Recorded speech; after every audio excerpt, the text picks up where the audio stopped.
I will. Believe me. We have a lot to do. We need to find your master.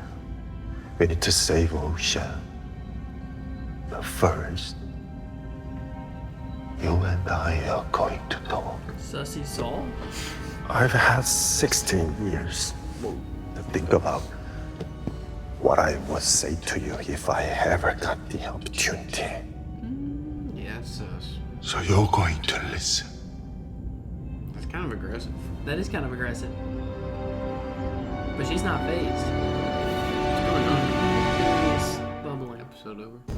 I thought the episode was over. Ooh, the little trill right there. I kind of felt like Jedi Fallen Order-esque to me. Put on the helmet. Put on the helmet. Put on the helmet. Do it. Do it. It's like when you hear Kymir say that. I'm kind of like confused though. The helmet's made out of cortosis. It can block a lightsaber, Versus mine or something. but he can weld it. Make that make sense. What's like hotter than a lightsaber? I think it's like a fairly brittle, not brittle, but like it's not as tough as.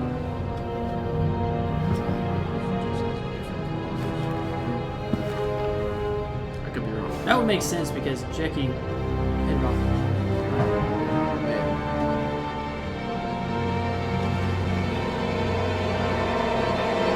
Does it fit perfectly?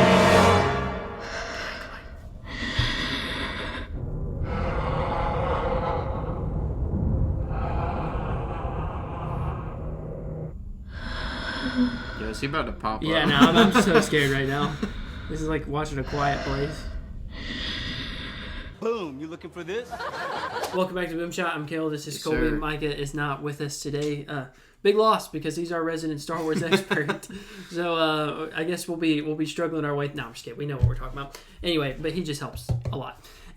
We just watched episode 6 of The Acolyte, and sussy stuff is happening, dude. I'm not gonna Sussy, lie. man. Sussy Saul. That's what I'm gonna. I think that's the title of this review. Sussy Saul. But let's go ahead and jump right into it, starting now. Okay. Start off, you know the question. What do you think? I thought it was solid. I mean, it wasn't my favorite of the season so far, but I mean, I thought it was solid. It seemed like until the end, like the most filler. Mm-hmm. I hate to use that word, but I feel like this season has been pretty good with like advancing the story with every episode, Mm-hmm. and this one did. But I feel like it was really just kind of at the end where it pushed it further along.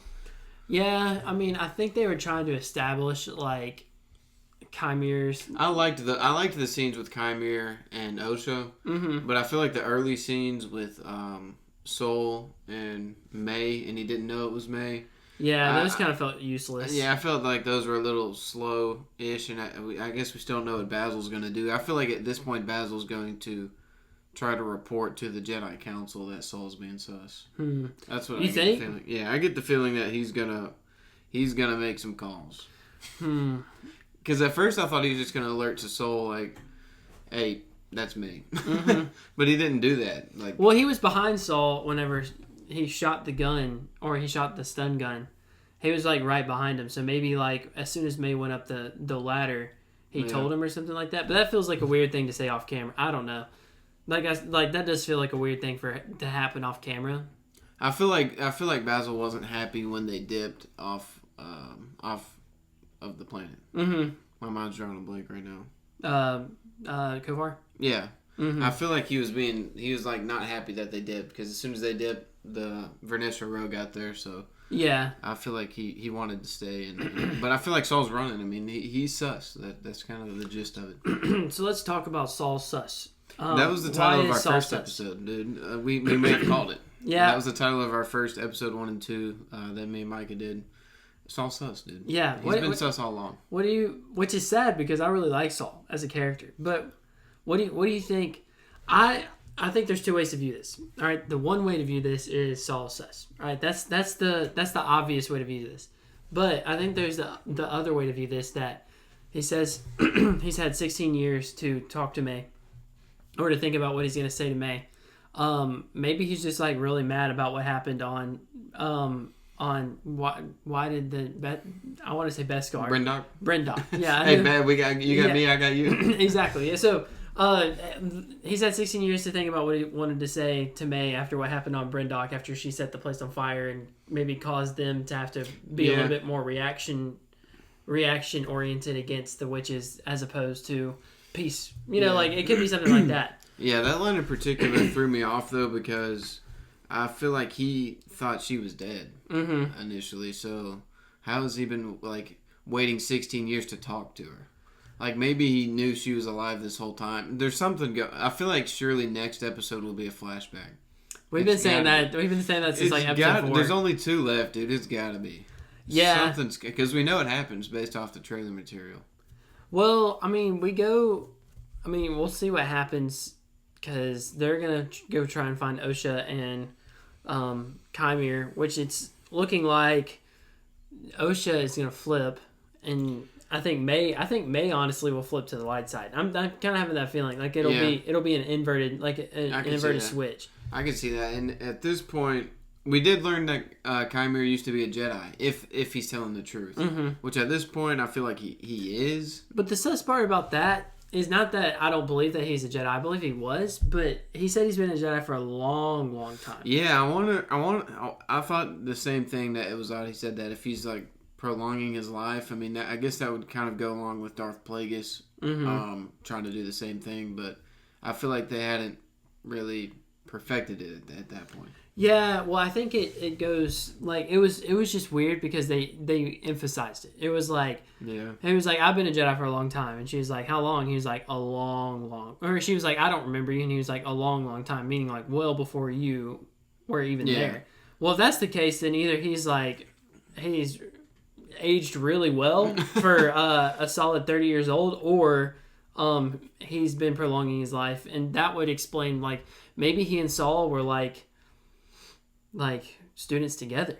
That could be a thing. That could be, yeah. And he's been prolonging his life, or maybe it goes back even further than that, Yeah, and something else I thought was interesting with Chimere is that scar on his back. He's Osha kind of implied to herself at least that a Jedi, like his master, someone stabbed him in the back, implying it was a Jedi. But I think it could have been a Sith that stabbed him in the back. Why do you think that? We know the Sith do that, and we know that there's another Sith yet to be revealed in this season. So I feel like we may see a flashback. Initially, when I heard there's 2 Sith, I thought it was going to be like at the end we saw a hint of Tenebris or Plagueis, but maybe it'll be a flashback to when he got stabbed in the back by his master. Or, hear me out, Osha's the second one. Yeah. That would be kind of lame, but I could see that. I could very well see that being the case. I guess so. I do think she's going to turn to the dark side, but I hope she's not considered the Sith. Because they've kind of went out of their way to say she's an Acolyte. Whatever that means. I guess you could call her a Sith, but I hope it's someone from the Legends. Yeah, hopefully, Tenebris would be sick, Plagueis would be dope. Something like that, which we don't know how. I don't know how old they were whenever they started their, they started being the Dark Lord of the Sith in secret. But we also got like a political nod in the Jedi Temple part of the episode where what's her name? Vanessa Rowe. Yeah, Vanessa Rowe.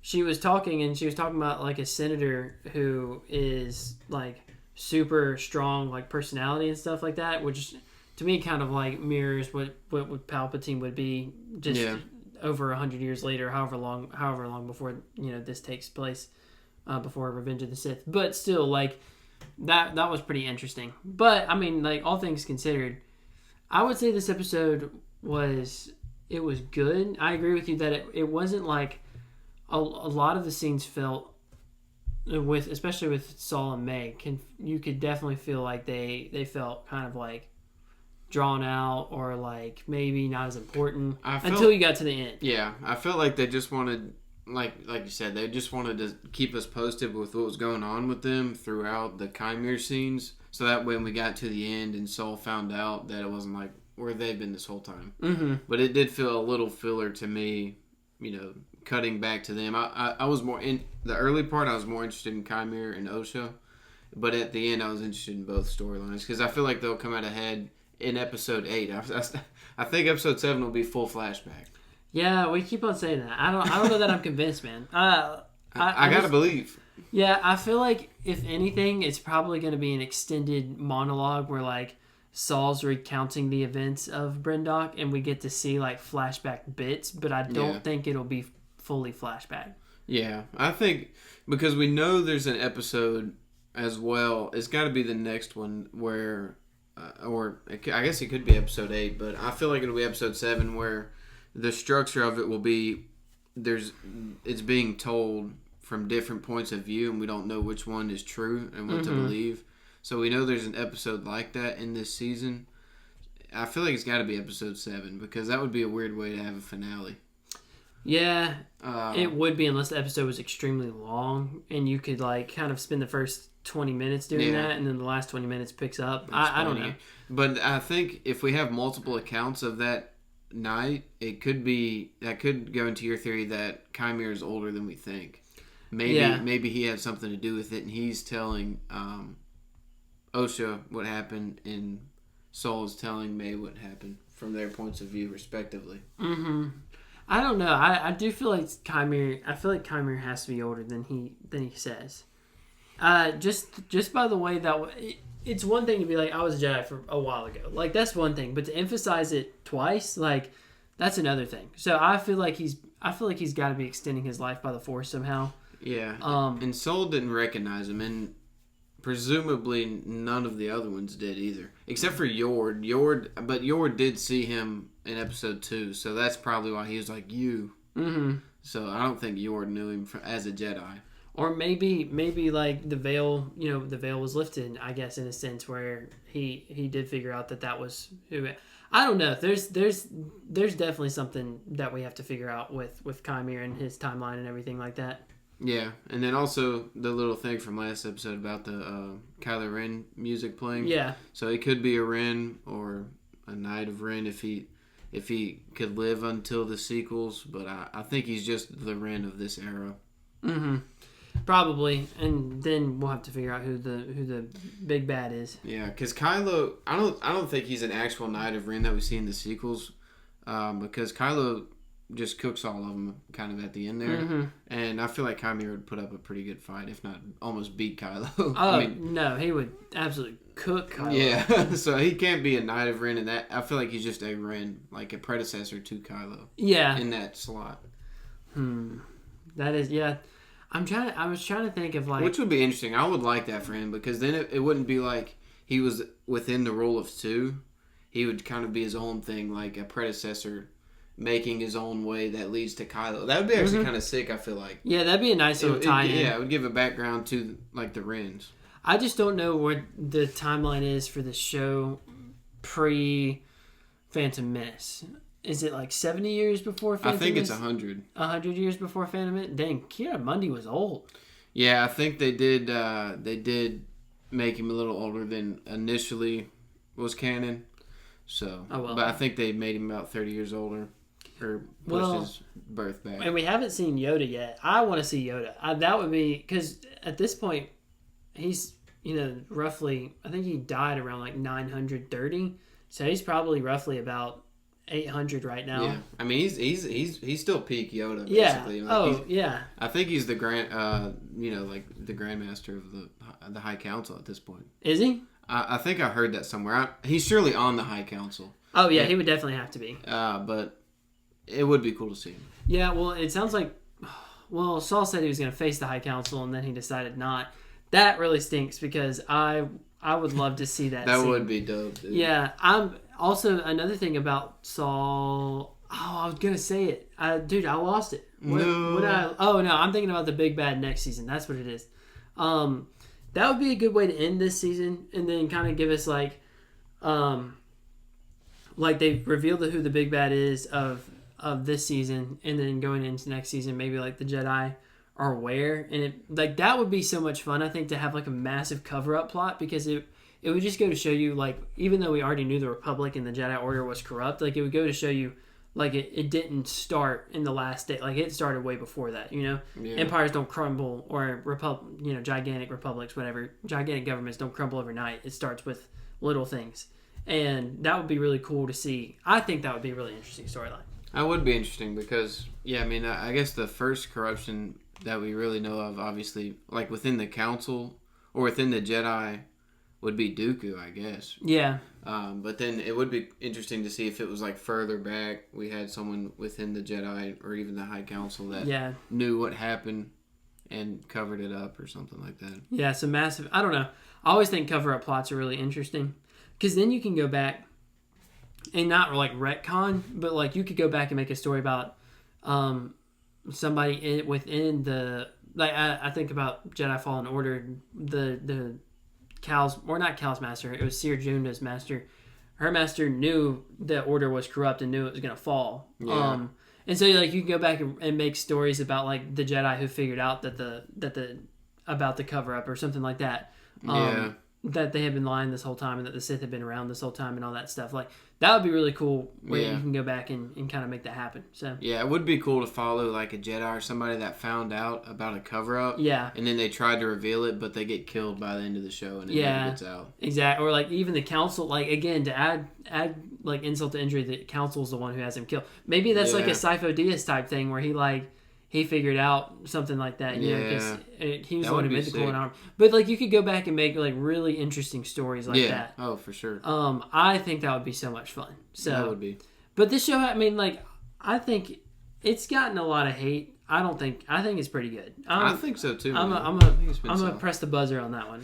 Yeah, I think it's been solid, man. It's won me over. Yeah, I think if the last 2 episodes can stick the landing, it could end up being a really good show overall. Yeah, I think probably the second best Star Wars show. I mean, you got Mando season 1 and season 2, which are really good. And you got Andor, Ahsoka. Yeah, Andor, Ahsoka. I think it could be top 3. It could be easily. And despite what you think about the showrunners, I mean, I think they're making a compelling story. You know, I think that's honestly what I care about the most. I just want a good story. I feel like for me, I'm judging it solely on the story in the show, and I think it's been good. So I think you have to give them props for that. And I really don't think they're like, I don't think they're contradicting much lore. Like, yeah, I mean, Cara Mundi, I get it. He's like 30 years older. Yeah. And we saw in this episode, it's just Vernestra Rowe and Mog or whatever that knows someone killed the Jedi. Yeah. They don't even know it was a Sith. Yeah. Only Soul knows it was a Sith.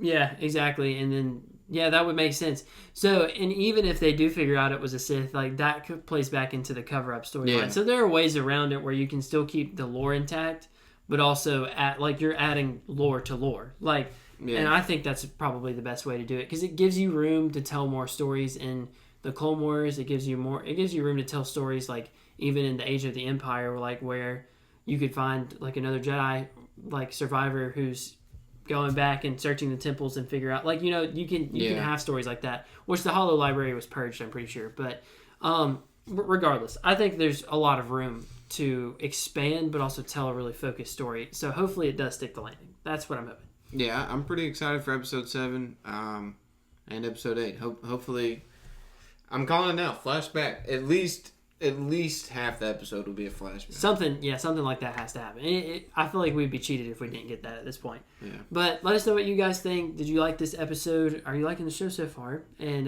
thank you guys for watching. See you in the next one.